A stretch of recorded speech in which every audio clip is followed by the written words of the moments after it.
सर्वप्रथम परम आदरणीय राष्ट्रीय मसीहा, हमारी एकता के प्रतीक, भारत के संविधान निर्माता,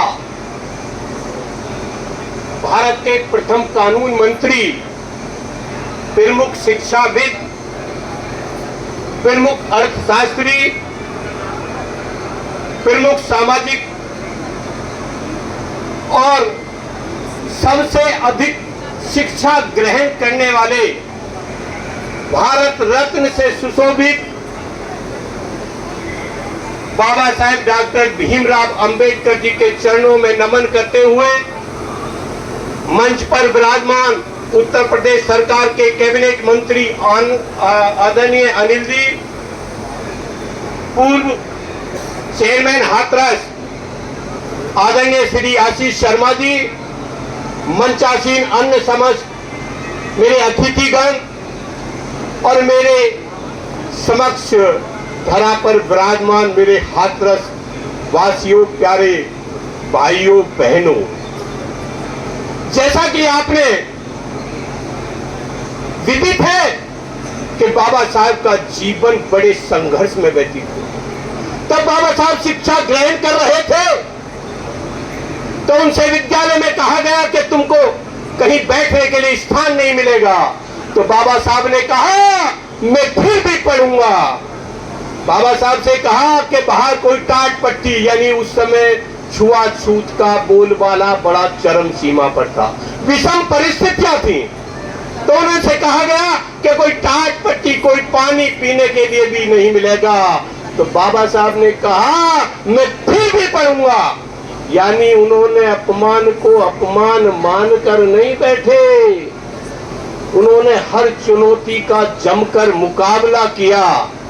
अगर अपमान को अपमान मानकर बैठ जाते तो शायद महान नहीं बन पाते। कहते हैं कि जिंदगी जीना, कहते हैं कि जिंदगी जीना आसान नहीं होता, जिंदगी जीना आसान नहीं होता और संघर्ष के बिना कोई महान नहीं होता। कि जिंदगी जीना आसान नहीं होता और संघर्ष के बिना कोई महान नहीं होता। और जब तक पड़े ना हथौड़े की चोट तब तक पत्थर भी भगवान नहीं होता, पत्थर भी भगवान नहीं होता। यानी पत्थर में से भी भगवान को धीरे धीरे खोद खोद कर निखारा जाता है। बाबा साहब ने 32 डिग्रियां, 9 भाषाएं, अनेक मास्टर्स डिग्रियों पर उनका बड़ा कमांड था। यूं तो आपने देखा होगा देश में राष्ट्रीय स्तर पर बहुत जयंती मनाई जाती है, लेकिन एक ही शख्सियत ऐसी है जिसकी अंतरराष्ट्रीय स्तर पर जयंती मनाई जाती है, वो है बाबा साहेब। यूं तो होते हैं सभी आदमी, यूं तो होते हैं सभी आदमी, पर है वही आदमी जो आदमी के काम आए आदमी। यूं तो होते हैं सभी आदमी, पर है वही आदमी जो आदमी के काम आए आदमी, जिसके चमन में आने से बाहर आए। क्योंकि जब बाबा साहब ने जन्म लिया था ना, कैसे परिवार में लिया था, लंबी बात हो जाएगी। जिसके चमन में आने से बाहर आए और चला भी जाए तो पल पल उसी की याद आए, पल पल उसी की याद आए, बाबा साहब की याद आए। कुरान कहता है कि मुसलमान बनो, कुरान कहता है कि मुसलमान बनो, और गीता कहती है कि हिंदू बनो। कुरान कहता है कि मुसलमान बनो और गीता कहती है कि हिंदू बनो, और बाइबल कहती है कि ईसाई बनो। बाइबल कहती है और ईसाई बनो, लेकिन मेरे भारत का संविधान कहता है कि अगर बनना है तो इंसान बनो, इंसान बनो। बाबा साहब ने 3 मंत्र दिए थे, बड़े सूक्ष्म मैं बताऊंगा, बंटी भैया जो संचालन कर रहे हैं घंटी बजा देंगे। बाबा साहब ने 3 मंत्र दिए थे, वो आप सबको स्मरण है, याद है। शिक्षित बनो, संगठित रहो, संघर्ष करो।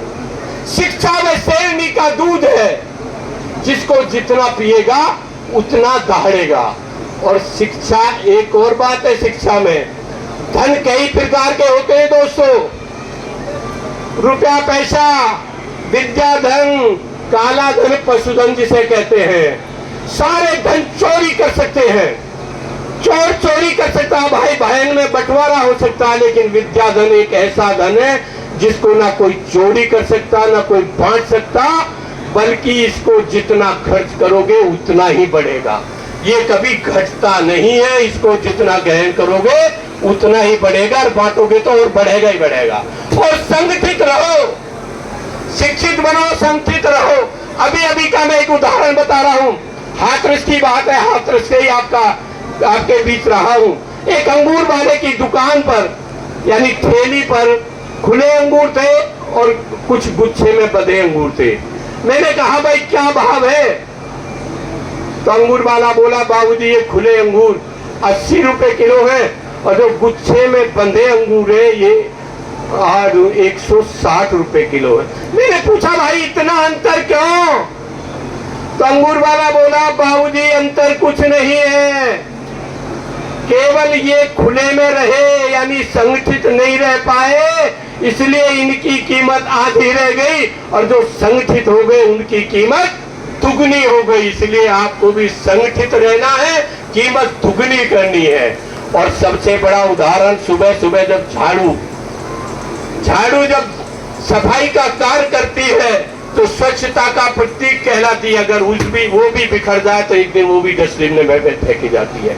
मेरा अनुरोध है कि आप संगठित रहना। सबसे बड़ा उदाहरण अगर देखना हो तो मधुमक्खी के छत्ते को छेड़ कर देख लेना, आपको पता पड़ जाएगा कि संगठन कैसा होता है। और शिक्षित बनो, संगठित रहो, संघर्ष करो। शिक्षित बनो, संगठित रहो, संघर्ष करो। संघर्ष करने का मतलब ये नहीं कि आप आपस में वाद विवाद करो, लड़ाई लड़ो।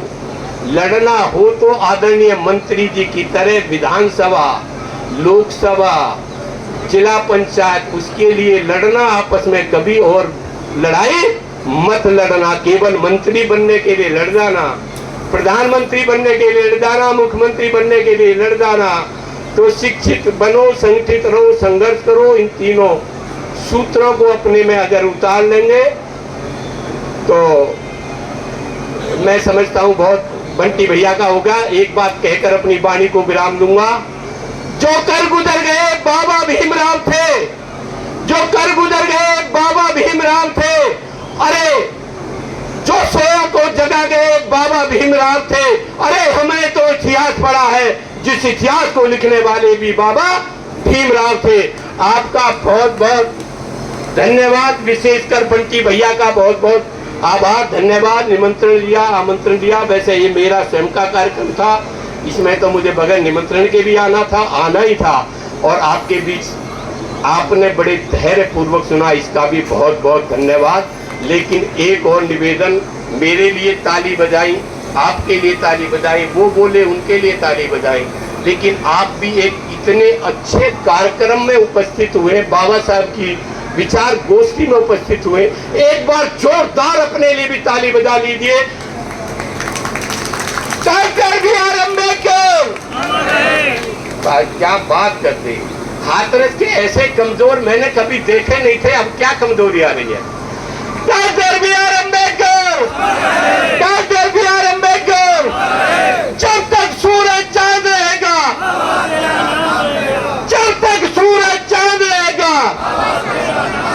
बहुत बहुत धन्यवाद। जय भीम, जय भारत, नमो बुद्धाय।